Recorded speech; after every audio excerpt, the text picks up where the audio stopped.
நடுவீதியில் காவல்துறையினருடன் முரண்பட்ட பெண் வைரலாகும் காணொளி. அவசரமாக துப்பாக்கிகள் வேண்டும் என அடம் பிடிக்கும் 20 எம்பிக்கள். சிக்கலில் மாட்டிய இலங்கை நடிகைகள் யார் யார் தெரியுமா? வெளியான விவரம். வெலிகம பிரதேச சபை தலைவர் கொலை தொடர்பில் சிக்கிய மற்றுமொரு ஆதாரம். கொழும்பு தொடர்மாடியில் போதை மாஃபியாக்கள் வெளியாகும் விவரம். அர்ச்சுனாவின் காரில் இருக்கும் மர்ம ஆயுதம். இனி தொடர்பென விரிவான செய்திகள்.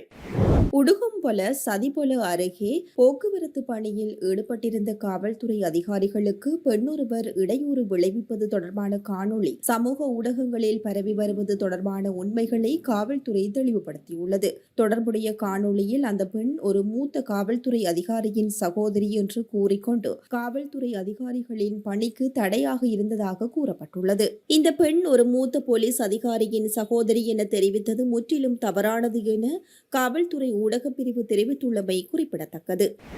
பாதாள உலக நடவடிக்கைகள் மற்றும் நாட்டின் பாதுகாப்பு நிலைமையை கருத்தில் கொண்டு தங்கள் பாதுகாப்பிற்காக உடனடியாக கைத்துப்பாக்கிகளை வழங்குமாறு எதிர்க்கட்சி எம்பிக்கள் 20 பேர் நாடாளுமன்ற தலைவர்களிடம் பாதுகாப்பு படை தலைவரிடமும் கோரிக்கை விடுத்துள்ளனர். அத்தோடு இந்த கோரிக்கைகள் ஏற்கனவே பாதுகாப்பு அமைச்சிற்கு அனுப்பப்பட்டுள்ளதாக உயர் அதிகாரி ஒருவர் தெரிவித்துள்ளார். ஆனாலும் அனைத்து நாடாளுமன்ற உறுப்பினர்களுக்கும் கைத்துப்பாக்கிகள் வழங்க அரசாங்கம் முடிவு செய்யவில்லை என்று தகவல் அறிந்த வட்டாரங்கள் தெரிவித்துள்ளது. முன்னர் அனைத்து நாடாளுமன்ற உறுப்பினர்களுக்கும் துப்பாக்கிகள் வழங்கப்பட்டுள்ளன. ஆனால் புதிய அரசாங்கம் ஆட்சிக்கு வந்த பிறகு அது நிறுத்தப்பட்டது. இதைத் தொடர்ந்து பாதுகாப்பு அச்சுறுத்தல் உறுதி செய்யப்பட்ட எம்பிக்களுக்கு மட்டுமே துப்பாக்கியை வழங்க அரசாங்கம் முடிவு செய்திருந்தது. இதற்கிடையில் எதிர்க்கட்சியின் பிரதான அமைப்பாளர் கயந்த கருணாதிலக உள்ளிட்ட நாடாளுமன்ற உறுப்பினர்கள் குழு தங்கள் பாதுகாப்பு குறித்து ஆராய காவல்துறை மா அதிபரை நாடாளுமன்றத்திற்கு வரவழைக்குமாறு சபாநாயகரிடம் சமீபத்தில் கோரிக்கை விடுத்தது. அதன்படி சபாநாயகருக்கும் அந்த எம்பிக்களுக்கும் இடையிலான கலந்துரையாடல் நேற்று நடைபெற்றமை குறிப்பிடத்தக்கது.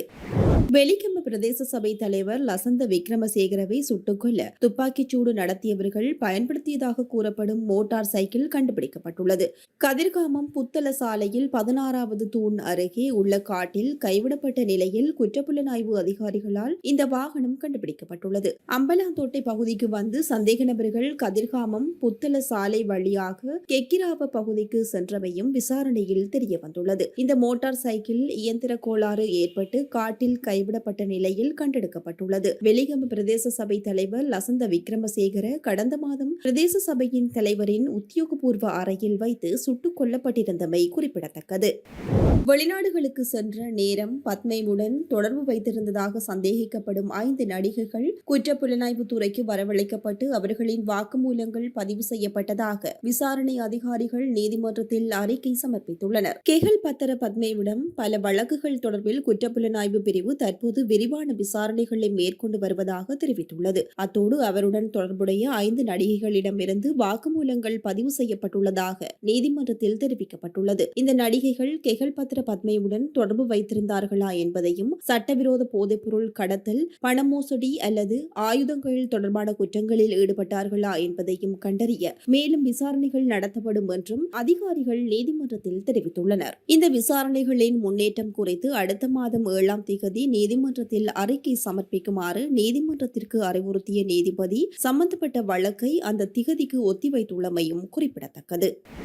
இலங்கையில் இப்போது பல கைதுகள் தொடர்ச்சியாக இடம்பெறும் நிலையில் பேலியகொடை மோதர உயன தொடர்மாடி குடியிருப்பில் போதைப்பொருள் விற்பனை மிக சூட்சமமாக நடைபெற்று வந்துள்ளமை கண்டுபிடிக்கப்பட்டுள்ளதாக தெரிவிக்கப்பட்டுள்ளது. பேலியகொடை புதிய பாலத்திற்கு அருகில் அமைக்கப்பட்டுள்ள தொடர்மாடி குடியிருப்பு தொகுதியில் மிக நீண்ட காலமாக போதைப்பொருள் விற்பனை நடைபெற்றுள்ளதோடு அதனை அண்டிய பகுதிகளில் இதில் அதிகளவில் ஈடுபடுத்தப்பட்டுள்ளனர். போதைப்பொருள் வியாபாரம் நடைபெறும் நேரத்தில் வெளியார் உள்ளே செல்ல முடியாது. இந்த தொடர்மாடியில் 1ஆம் மாடியில் தான் போதைப்பொருள் விற்கப்பட்டுள்ளமை கண்டுபிடிக்கப்பட்டுள்ளது. தற்போது மேல்மாடியில் காணப்படும் திறந்த வெளியில் இருந்து கீழே வீசப்படும் போது கீழிருந்து மேல்மாடிக்கு பணம் வீசப்பட்டே பரிமாற்றம் நடந்துள்ளது. காலை 6 மணிக்கும் மற்றும் நண்பகல் 12 மணிக்கும் பின்னேரம் 5 மணி தொடக்கம் 10 மணி வரை வியாபாரம் நடைபெறும். அந்த நேரத்தில் தொடர்மாடி குடியிருப்புக்கு யாரும் செல்ல முடியாது. அவர்கள் பாதாள குழுவினர் போல் செயற்படுகின்றனர். விற்பனை நடைபெறும் போது லிப்டில் மாடிப்படிகளில் சிறுவர்கள் செல்வதை அவர்கள் கணக்கில் எடுப்பதில்லை. அவர்களை விற்பனையை பாரிய அளவில் செய்துள்ளனர். போதைப்பொருள் வாங்கும் போது தொலைபேசியை கொண்டு செல்ல முடியாது. அப்படி கொண்டு சென்றால் அடித்து அவற்றை வாங்கிக் கொள்கின்றனர். இங்கு ஹெரோயின், ஐஸ், கொக்கேயின் அனைத்தும் கிடைக்கப்பட்டுள்ளன. போதை வாங்குபவர்கள் ஒன்று கூடிய பின்னர் அவர்களின் பணம் அனைத்தும் சேகரிக்கப்பட்டு மேல் வீசப்பட்ட பின்னர் போலீசார் கண்டுபிடிக்காத நிலையில் நீண்ட காலமாக செயற்படுவதாக தெரிவிக்கப்பட்டுள்ளது.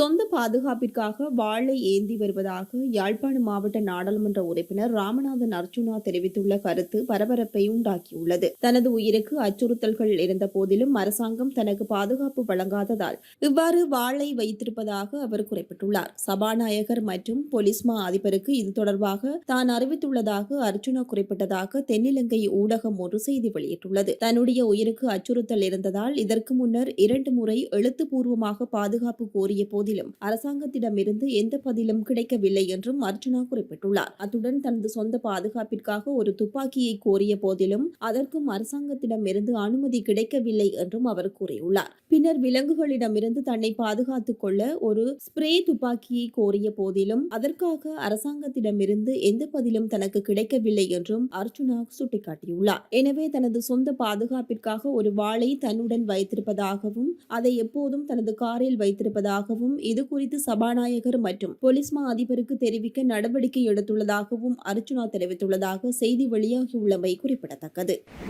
நவம்பர் மாதத்திற்கான லாப் சமையல் எரிவாயு விலையில் எந்த மாற்றமும் மேற்கொள்ளப்பட மாட்டாது என அந்நிறுவனம் அறிவித்துள்ளது. லாப்ஸ் எரிவாயுவின் பணிப்பாளர் மற்றும் பிரதம நிறைவேற்று அதிகாரி நிரோஷன் ஜே பீரிஸ் இதனை தெரிவித்துள்ளார். இதன்படி லாப்ஸ் எரிவாயுவின் சமையல் எரிவாயு சிலிண்டர்களின் விலை நவம்பர் மாதம் முழுவதும் தற்போதைய விலையிலேயே நீடிக்கும் என அந்நிறுவனம் தெரிவித்துள்ளமையும் குறிப்பிடத்தக்கது. இலங்கையிலிருந்து பிரித்தானியாவுக்கு சென்ற இலங்கை வைத்தியர்களை மீண்டும் நாட்டிற்கு திரும்பப் பெறுவது குறித்து கோரிக்கை விடுக்கப்பட்டுள்ளது. நாட்டில் உள்ள விசேட வைத்திய நிபுணர்களின் பற்றாக்குறையை சுட்டிக்காட்டி பிரித்தானியாவுக்கு சென்று இலங்கை வைத்தியர்களை தாய்நாட்டிற்கு திரும்புவது தொடர்பில் பரிசீலிக்குமாறு சுகாதார அமைச்சர் நலிந்த ஜெயதிச கோரிக்கை விடுத்துள்ளார். இதன்படி தான் அண்மையில் மேற்கொண்ட பிரித்தானியாவுக்கான உத்தியோகபூர்வ விஜயத்தின் போது இந்த கோரிக்கையை விடுத்ததாக அமைச்சர் நலிந்த ஜெயதிச சமூக வலைதள ஊடக அறிக்கை ஒன்றில் தெரிவித்துள்ளார்.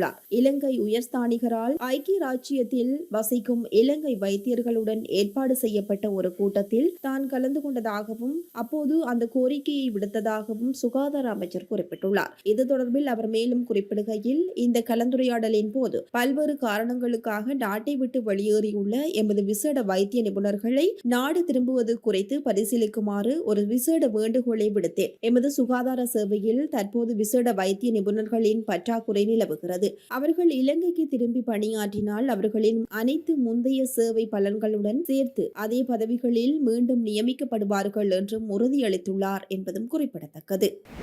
பாடசாலை நேரத்தை 30 நிமிடங்கள் நீடிப்பதன் மூலம் ஆசிரியர்களின் பாடசாலை நேரத்திற்கு பிந்திய பணிச்சுமையை மட்டுமே குறைக்க முடியும் என்று கல்வி துணை அமைச்சர் மதுர செனவிரத்ன கூறியுள்ளார். புதிய கல்வி சீர்திருத்தங்களின் கீழ் தொகுதி முறை அறிமுகப்படுத்தப்படும் என்றும் ஆசிரியர்களின் பணிச்சுமை பள்ளி நேரத்திற்கு மட்டுமே கட்டுப்படுத்தப்படும் என்றும் அவர் கூறியுள்ளார். முன்னர் ஆசிரியர்கள் பள்ளி நேரத்திற்கு பிறகு வீட்டிற்கு அழைத்து செல்லப்படும் பணிச்சுமையை எதிர்கொண்டனர். ஆனால் தொகுதி முறையின் கீழ் பெரும்பாலான பணிகள் பள்ளி நேரங்களில் நடத்தப்படும். இதனால் பள்ளி நேரத்திற்கு பின்னரான ஆசிரியர்களின் பணிச்சுமை குறையும் என்றும் அவர் கூறியுள்ளார். பள்ளி நேரத்திற்கு 30 நிமிடங்கள் நீடிக்கப்பட்ட பிறகு ஆசிரியர்களுக்கு போக்குவரத்து வசதி வழங்கப்படும் என்றும் அதே நேரத்தில் பணிச்சுமையும் குறைக்கப்படும் என்றும் துணை அமைச்சர் மதுர செனவிரத்ன மேலும் சுட்டிக்காட்டியுள்ளமை குறிப்பிடத்தக்கது.